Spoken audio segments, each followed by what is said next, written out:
Kalimera, I'm going to say Kirio Nico Reece. Γεια σου, Ρούλα. Τι κάνεις? Πολύ καλά, ευχαριστώ. Εσύ τι κάνεις? Είμαι πολύ καλά. Bravo! I love it. I love it. Now, just for those that don't know, this is the Lord Mayor, current Lord Mayor of Melbourne, Mr. Nicholas Reece. And yes, he knows Greek, and not because he wants to speak or communicate with the Greek culture in Melbourne, but because you're actually married to a Greek lady, Felicity. Yep. I am indeed. Felicity Pantaleidis is my wife, my beloved, and we have three beautiful daughters who are the center of our lives. And we're living our best big Greek Melbourne life, truth be told. I love it. We're pretty active in the community. Our daughters have all learned Greek growing up, which I think is really important. As Uh, a second language, yes. yeah, one daughter plays footy, the other one plays football for one of the big clubs I to the like to the that. north, I might I say. like Yeah, that. so Both different girls. it's a big part of our life, I've got to say. So in fact, Felicity actually went to school in Greece. So like many Greek Ah, Australian families, the mum and dad went back to Greece thinking maybe life would be better back there and lived for a couple of years before realizing actually things were pretty good back in Australia. And let's so go then back. came back to Australia, but it meant that Felicity spent a couple of years in school in Greece and means her Greek is very good. Oh, that is fantastic. And I'm glad that you're learning. And I'm really pleased to hear that you are supporting your daughters to learn Greek, which is very, very important, especially living in Victoria is Mm. in general. So you were born in London. Now, did you go to Greece and meet Felicity and bring her back? Or did you go via Greece, come to Australia, and then met Felicity? How did all that happen? So we met here in Melbourne. You know, this is a great immigrant city, It Melbourne. So is. it's funny, you know, I moved here from London as a boy. Felicity came here from Athens, from Greece, and so we actually met just after we finished university through mutual friends, That's and lovely. yeah, had a very happy life together. I got to say, we have travelled back to Greece many times. Last year was probably the most moving of all the trips because we hadn't been for a couple of years because of COVID and all the lockdowns. And our girls had grown up a little bit, and we got to go and spend a lot of time with our family back in Athens.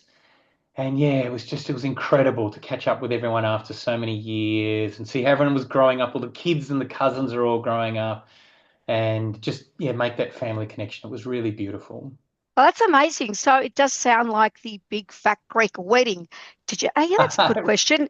Did you get married in a Greek church? There's a question for you. We Yeah, so we actually did the double service, would you believe? I'm Nice. Catholic. Yeah, And so we paid respects in the two churches, but we do we go to the local church on Greek Easter, and very we normally nice. go at Christmas as well. So That is so good. yeah, we very much that's a really big part of our lives. That is a lovely story. Now, Nick, I want to ask you something. One more personal question here, okay? A lot of Greek parents want their daughters to marry a lawyer or a doctor or somewhat. How is it? How does your how supportive and happy are your in-laws that she married a potential Lord Mayor and he is right now? Um, well, look, Felicity Pantaleidis is a very successful woman in her own right. I would say she's more successful than me, actually, Ruler. Uh, so yeah, works in a law firm and yeah, very hardworking and has accomplished so much in her career. So look, our marriage is very much one of equals, or if anything, she's out there ahead of me.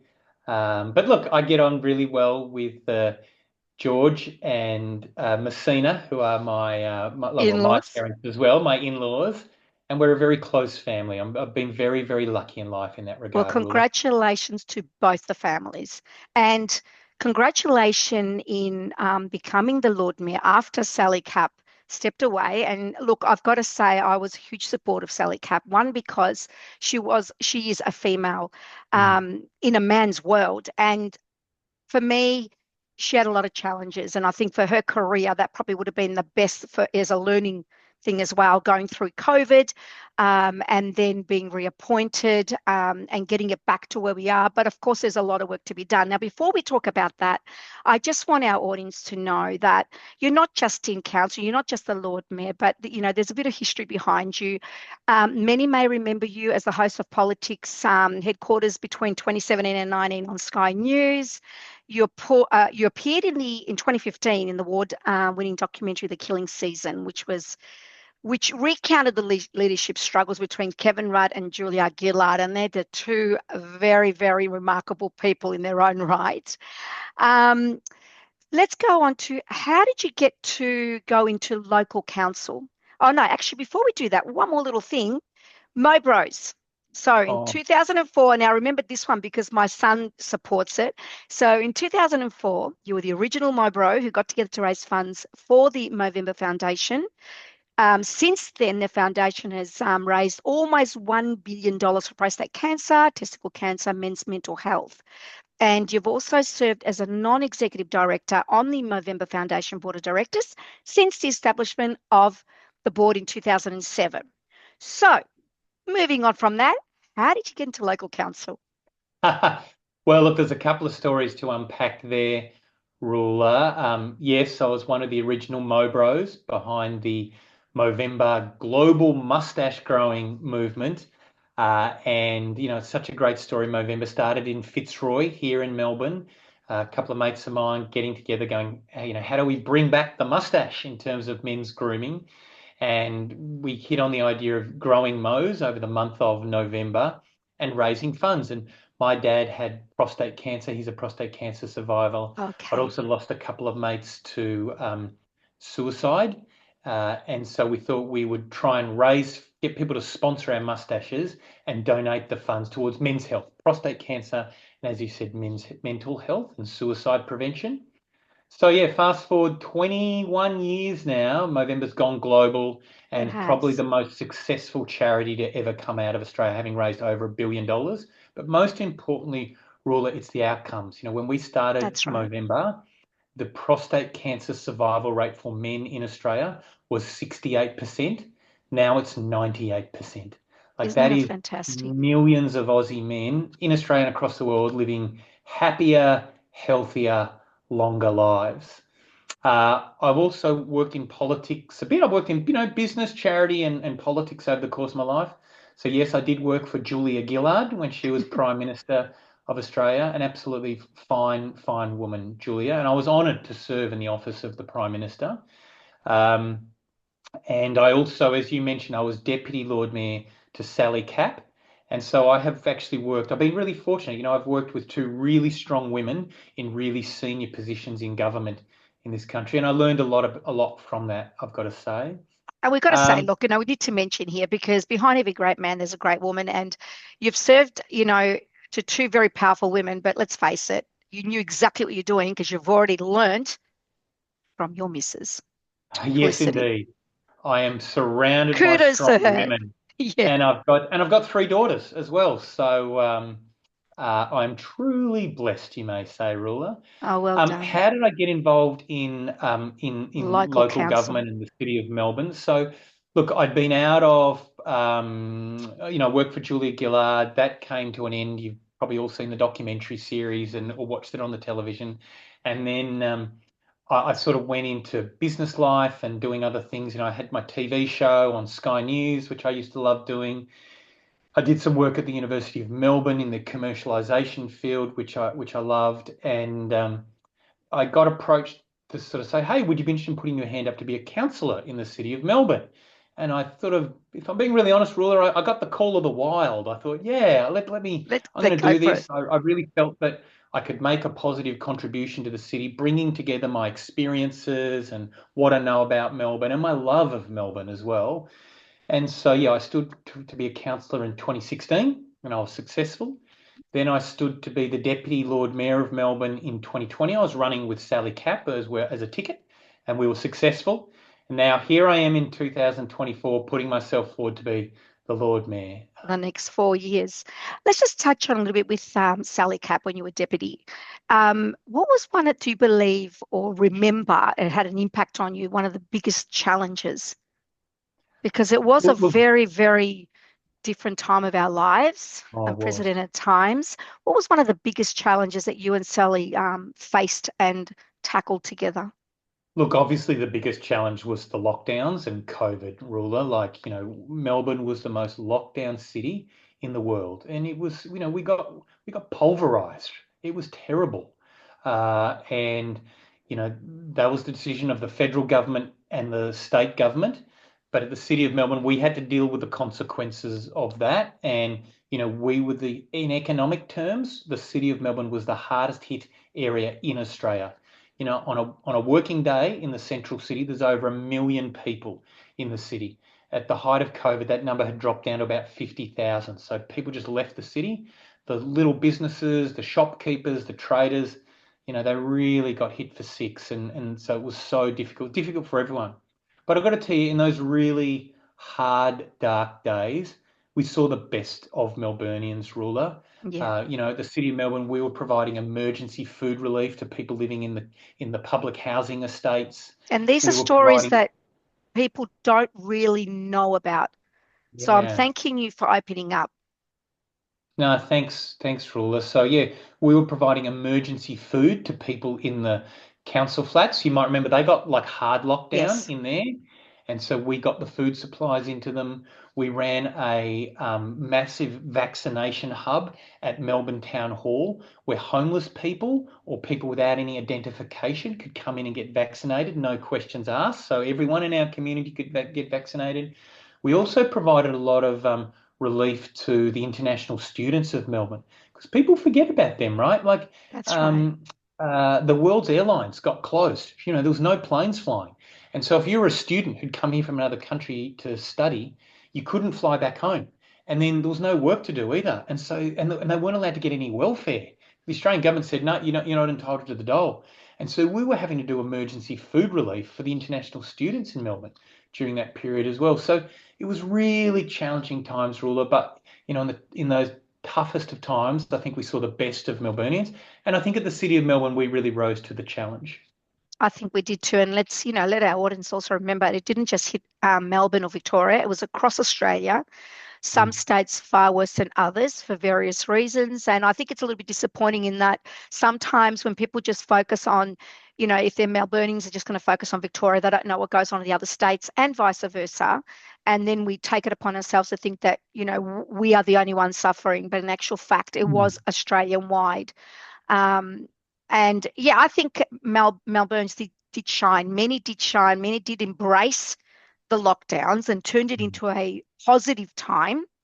But many just couldn't do it. And that was just so unfortunate.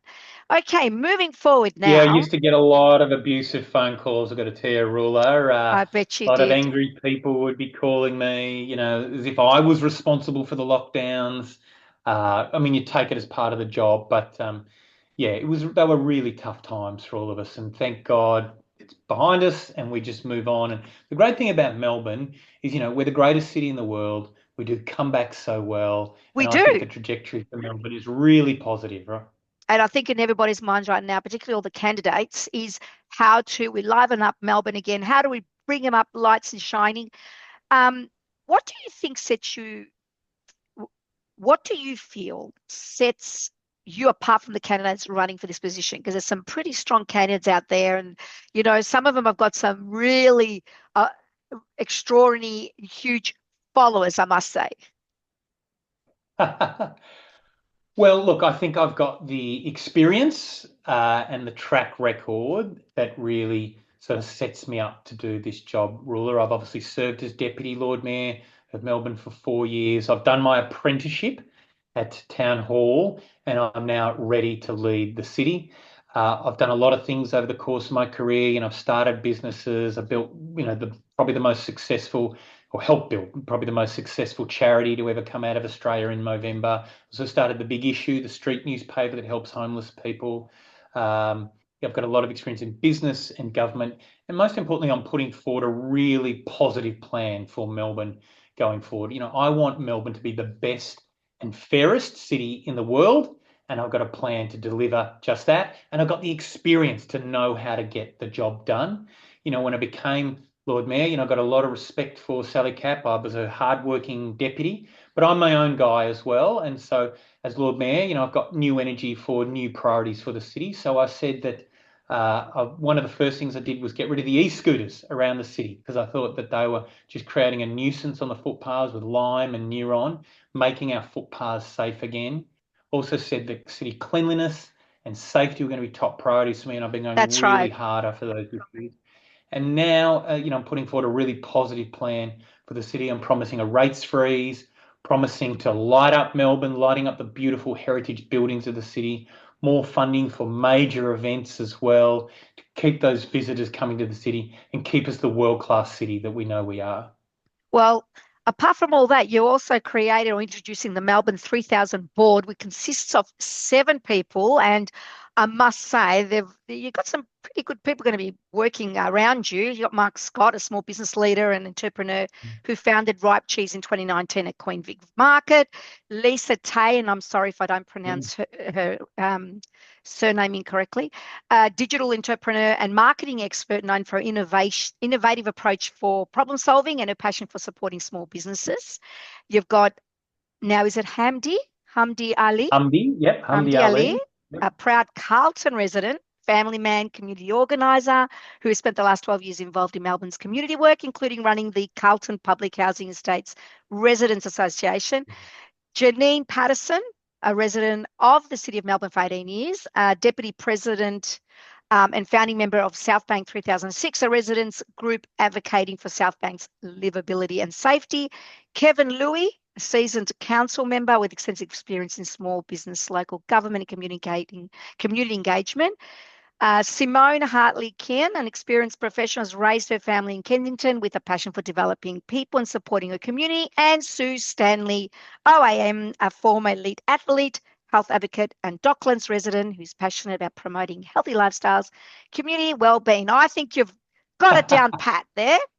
Yeah, it's a really diverse group of Melburnians, who are from different communities within Melbourne, all united by a passion and belief in our city. I couldn't be prouder of that team of people, Ruler. We've got residents, we've got small business people, we've got the world aerobics champion, former world aerobics Key champion, got a people, perfect for community Melbourne. leaders. Yeah, we've got a really great list of people. And then, of course, there's Rashina Campbell, who's my deputy, and she's a barrister and small business person herself. And yes, Fantastic. she's fantastic as well. Thank you for mentioning her as well. Now, you spoke about freezing rates to raise pressure on households. Mm. Is this going to be a short-term thing or a long-term thing? Because a lot of people will say, okay, that's great, he's going to do it. It's only going to last for 6 months. What are the residents looking forward to? So I've committed to freezing rates for next year, Ruler. And look, it'll be a year-by-year proposition. I don't think it'd be financially responsible of me to promise a rates freeze for more than 1 year. I have to wait and see what Maybe 12 happens in the months? Yep. world. Exactly. But certainly for the first year of next term, there'll be a rates freeze just to provide a bit of relief for residents and businesses around Melbourne. And then look, we've got some other really positive plans for the city. They want to build more parks across the city in strategic locations. Also, I'm going to offer up, make it just $2 to go to the The pool in swimming pools, Melbourne. yeah. Yeah, I think that's a really good Is thing that to long do. term or short term? Yeah, The that'll be $2. permanent. Yeah, I want to make That'll it be just permanent? $2. Yeah, it currently costs Fantastic. $8.20 to go to the local pool, which I think is outrageous. So, going to the pool should be something we want to encourage people to do. And I'm also going to offer free swimming lessons to all the kids in the Now, city of Melbourne. that's fantastic. Yeah, it's great for all the kids, but particularly kids in some of those culturally and linguistically diverse communities. When you look at the drowning statistics in Yeah. Victoria, it's really, really heavily skewed towards those people from multicultural backgrounds. So I want to make sure every kid learns how to swim in Melbourne. Okay, now I need you to explain to me the scheme for renewable energy because you want to slash the power bills by creating a community led bulk purchasing. What does that mean? Yeah, I'm really proud of this policy. Ruler put a lot of thought into this. So essentially what we're going to do is run a bulk purchasing scheme for electricity on behalf of the residents and small businesses in the city of Melbourne. So, if you go to the power company and say, give me your best price, they'll give you a price. If you go on behalf of 100,000 households and small businesses, Okay, I they'll see now give what you're you doing. a Yeah, different price, a price. much better price. And so I have looked at how this has been done in the City of London, and they've also done something similar in New South Wales. And so I would like to bring this idea to Melbourne. It'll be basically run by the City of Melbourne. We not for profit, we exist to serve the people. And Yes, so we will look after all the administration, we'll go out to the market, and the experience in other places is that we can get about a 20% discount on people's power bills by running this bulk purchasing scheme on their behalf. And then also we will require the power to come from renewable sources. So we will okay. help transition over to renewable power and bring people's power bills down at the same time. That's fantastic. Now, 4,000 new homes to address the housing crisis. Is this a promise or is this going to be a reality? Aha. It'll be a reality, ruler. So a couple of things we're doing there to help provide more housing supply in Melbourne. One is we've got these growth areas close to the city of Melbourne, so down through Fisherman's Bend, Arden, and Macaulay. So we'll continue to see more homes being built there. But in the central city, I'm proposing a program that will provide incentives for office towers to be converted into residential. So we've got quite a few office towers around the city which are not being properly utilised at the That's moment. right. It just, office workers are not wanting to, or employers are not wanting to take out leases in some of those older towers. And so I'd like to see them converted into new homes, new quality, affordable homes. And I'm offering up development bonuses and rates holidays to help see that adaptive reuse occur. And so I've committed to seeing 4,000 new homes being built in the central city, converting office towers to residential. To Melbourne did the residential. same thing. Yeah, Melbourne did something really similar back in the 1990s through a thing called Melbourne 3000. Here's an amazing statistic for you, Ruler. In 1993, there were just 400 people living in the CBD of Melbourne. Now Oh, there's over wow. 40,000. 1,000. So we've Wow. become, Melbourne is Australia's only proper city. We've got people that actually live in our Live central there. That's city. right. Yeah, we're not just a CBD that empties out on the weekends or at night time. It's busy and bustling the whole time, which is fantastic. That's got to do with the fact that people actually live in our central city. So we've done it before, converting old offices to residential in the 1990s, and Copy I and want to do it paste again. and do it again. So Yeah, that's right. I guess the 4,000 new homes within the buildings that potentially were for businesses, um, it should be a win-win situation then. It's a Mm, win-win for the council to do what they've promised for people that need housing. mm, And then it's also a win-win for investors, mm. owners, or boards that own particular buildings. So you guys will Yes, be coming together to do this. Yes, that's exactly right, rulers. So, I'm sort of saying to the building owners and to the developers, I'll give you a rates holiday. You won't have to pay rates for a certain number of years, and I'll also give you a development bonus as well, so you can be more generous. So I'll be generous in what will be allowed to be built there as a way of putting some incentives down to see some of these changes occur. And then for the residents, for the people, there'll be a great bonus there as well because more homes will get built, quality, affordable homes in a fantastic part of Australia, Melbourne Central City.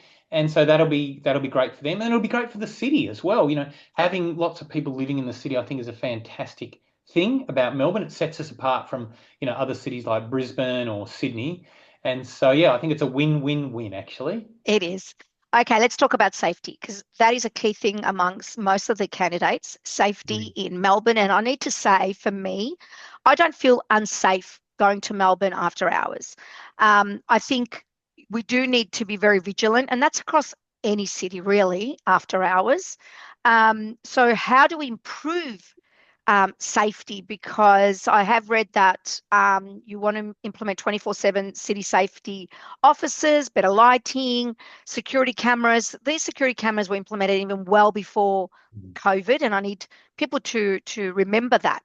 So already there was a safety issue, and already Melbourne Council progressed in making it safer. So how do we make it further safe?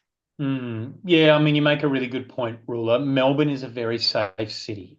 We shouldn't lose sight of that. Our crime statistics are amongst the lowest in the world, so we're in a really good situation. Having said that, I think we can always do better, and we must do better. And also, there are some hot spots around the city, Yeah, real trouble spots that we need to absolutely get on top of. So when I became Lord Mayor, I said one of my most pressing priorities was improving city safety. And so I have committed to installing 200 new CCTV cameras across the city, focused in hot spots and in black spots where there aren't currently cameras. They're monitored 24 hours a day, and they literally stop crime in their tracks because people in our control centre see an incident happening, they that's deploy right. resources, get help where it's needed. The second thing is I'm going to employ these new city safety officers who will be employed by the City of Melbourne. They'll be in uniform. They'll be a bit like the PSOs that currently operate on the train stations, Yep. but they'll now be on the streets of the city. But will they have tools to safeguard themselves? Because I have seen the media promoting situations where the safety was an issue and someone was held down, or they used taser, or they used this or that. And then there's all these people going, shouldn't do that to people. But then on the flip side, everyone's saying, you need to control crime and, put things in place. So how are we protecting the officers when they put themselves in a situation where it's dangerous from them as well? Yeah, so look, the city safety officers, they won't be police, so they won't carry a firearm, but they certainly will be trained in how to manage a hostile situation. Okay. They will be able to make citizen arrests as well, and they will be very much trained in how to manage situations. Obviously, if there's a particularly challenging situation, then they would escalate that to the police. But for most matters happening on the street, it's just, somebody who's experienced in knowing how to manage it will do the job. And again, it'll be a very visible safety presence on the street. They'll be in uniform. They will very much look the part. And so I think a lot of people will take comfort knowing that they're there. Okay, you've mentioned wanting to bring the city's people together. How do you plan to engage with a diverse range of Melburnians and ensuring their voices are heard, particularly those from unrepresented communities? Well, look, it starts with my values, Ruler. Like, I really want Melbourne to be the best and fairest city in the world. And I don't think we can be the best city in the world unless we're also the fairest, like winning the Brownlow medal, okay? Yeah. You got to be a great footy player on the field, but it also goes to how you play the game and the spirit of the game. And so for me, I want a Melbourne that's the best, most livable, most prosperous, but I also want a Melbourne that's fair, a Melbourne where we look Yeah. out for each other, Ruler, where we care for each other, where we know that we are each other's keeper. And so for me, that means to be a Melbourne which is inclusive, where everybody knows that they have a place and where everybody is cared for. So in terms of practical things, caring for homeless people is a really important thing for me, making sure they get the attention that they need. Set up a major new homeless shelter in the city called Make Room, which I'm extremely proud of. Also set up it's called by name policy. So we will now know the name of every homeless person in the city by name Wow. as a That is way of so engaging good. with people. We know their story, right? So they're no longer just a faceless, lost soul sleeping rough on the streets. They'll actually be someone who is known to us, who we will get the care that they need for them. So yeah, I want Melbourne to be a caring city, and that very much goes to my values as a person.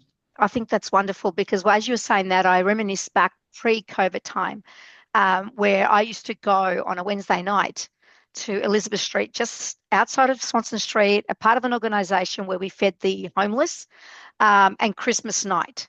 And Mm, that was, it was moving. There were times that would bring me tears to think, mm. we've just had a great Christmas day and these people are now coming for food and don't really have anywhere to go on Christmas night. So, yeah, as you were saying that, I just remembered when I used to do that. And yeah, I'm glad that that's happening and that's big changes are happening. Yeah, Now, that's lovely that you do that, Rula. I take my daughters to do a shift at the Salvation Army each school well holiday. done. And, I do that just so, the It's an eye opener. princesses. They can see what's Ex- going on. Exactly. Like, look, the truth is my girls live very fortunate lives. And so I want them to just make sure that they see that it's not like that for For everyone. everybody else. And so when they do a shift working in the soup kitchen, helping make the food and serve They're the homeless learning. people of Melbourne, it opens their eyes and also grounds them as Yes. well. So to all your viewers, Ruler, I would really recommend actually doing a shift with Brendan Nottle at the Salvation Army there on Burke Street. It's obviously good for the homeless people, but it's really good for the It's good for volunteers as us. well. Yes, It for is. us to It's see so what's good. You going feel on. absolutely, Yeah. absolutely. So it's one of the best things you can do. Now, you've started projects, and it's very much like even with the state government, federal government, they start projects, and if they don't succeed for the next term, some projects become stagnant, Mm. some progress. The projects that you've started um, following Sally, will they progress if somebody else is the successor? Are there projects that may not be finalised in time? So, look, one project which has been debated during this election campaign is the Green Line project, which Sally Capp and I committed to. So, the Green Line project is essentially a 4 kilometre promenade and chain of parks running from the tennis centre down to Docklands. It'll basically do for the north bank of the Yarra River what South Bank Promenade did to the south Okay. 30 years ago. And I think it'll be amazing. Okay. Imagine being able to walk all the way from the tennis centre to Docklands on that Yeah. north side of the river. At the moment, you can't. It's pretty grungy in some parts there and it's not inviting. So I want to make it a beautiful long stretch of the river there. It'll be amazing. Activating both sides of our Yarra and truly making us a river city. But there are some people who've come along during the election saying they're going to rip up the Green Line project and they want to, take the money from that and put it to other things. I have said no, I will deliver on the Green Line project. I think it's a visionary project for Melbourne. We have had to rescope the project. It was originally going to be done over 4 years, now going to be done over 10 years. That's because some of the funding we were hoping for from the state and the Commonwealth didn't come through. But it's still a project that needs to be done, and I will get it done if I'm Lord Mayor over a longer period of time. Over a But longer it will period, be that's right. fantastic. Yeah, it'll be fantastic. Thank you, Nick. And last final question. If you are the successor and continue for the next 4 years, what's the priority? Wow, look, I mean, I think it just goes back to me wanting to make Melbourne the best and fairest city in the world, a city where Melburnians can absolutely live their best lives and just have the best of everything. We've got the best culture, we've got the best jobs, we've got the best universities, we've got the best people. Let's face We it, let's be do, honest. we do. We're not just biased, we do. And I live here in Carlton, and yeah, we just feel so fortunate to live in this city. So for those who live in the city of Melbourne and those who come and visit the city of Melbourne, I just want to make this town the best and fairest in the whole world, and I commit myself to giving everything I've got to making that happen. Lord Mayor, current Lord Mayor of Melbourne, Nicholas Reece, thank you so, so much. And I wish you as well all the success. Thank you so much Uh, for today. Nikos Reece signing off, ruler. Yasu.